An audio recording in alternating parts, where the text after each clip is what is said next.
Look, let me tell you something. I'd have made a Falkirk. He had his head split open. Like that. So don't try and make me go all weeping like over what happens to these bastards, eh? Just don't try it. Well satisfied with the result of his military occupation, Cumberland is to leave Scotland on July the 18th. He leaves behind him to finish the destruction of the rebel clans, not only an immense concentration of English and Lowland troops, not only the zealous help of all the Whig clans, but even the help of the chief of a rebel clan, Ludwig Grant, son of the Grant clan chief, who has hastily reorganized his loyalties and just delivered 82 of his own rebel clansmen to Cumberland for transportation to the Barbados, as proof of his unswerving allegiance to the Crown. Cumberland himself is to receive from London a tumultuous welcome. From the government, a raise in salary of £25,000. From George Frederick Handel, a choral work, See, the Conquering Hero Comes. From the public, his name for a flower, Sweet William. From the Scots, his name for a weed, Stinking Billy. Month after month, the British Army patrols scour every hill range and glen of northern Scotland in an attempt, as Cumberland puts it, to wear down this generation until there be peace in the land. The patrols leave behind them a trail of brutality and suffering that is to earn for their commander undying loathing and the epithet Cumberland the Butcher. These three of his officers have already burnt, smashed, raped, looted and bayoneted their way from Glenurquhart to Moidart, committing in the name of pacification the worst atrocities in the history of the British Army. Captain Caroline Frederick Scott, Lowlander. I agree with the senior staff officer who has proposed that £5 be paid for the head of every rebel brought to Fort Augustus. Major Ian Lockhart, Lowlander. Those who are found in arms are ordered to be immediately put to death, and the houses of those who abscond are plundered and burnt, their cattle drove, their ploughs and other tackle destroyed. Lord George Sackville, Englishman, third son of the Duke of Dorset. We have detachments in all parts of the Highlands.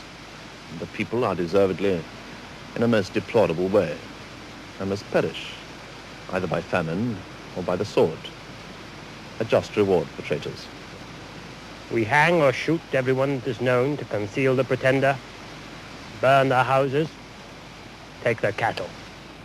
The pretender, Charles Edward Stuart, object of the largest single manhunt in British history, now disguised as an ordinary clansman, much addicted to the little bottle he carries in his hip pocket, suffering from dysentery, is to spend the next 5 months scrambling amidst the rocks and hills of the Western Highlands, sheltered and hidden by its people who remain loyal to him and never betray him, until in September he takes a ship for France and security, leaving behind him nothing, nothing but a legend. Bonnie Prince Charlie. Ma bonnie Moorhan, up in the grey hill down in the Charles Edward Stuart, the Bonnie Moor Hen, is to walk out of the lives of the people he has led into so much suffering with scarcely a backward look in their direction.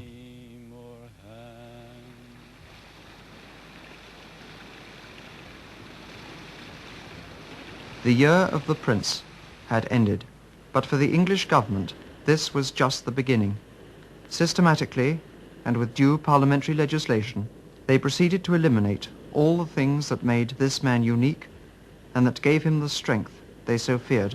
They penalized the wearing of his Highland dress, penalized the weaving of his Highland tartan, penalized the worshipping at his church, penalized the carrying of his weapons, penalized the playing of his music.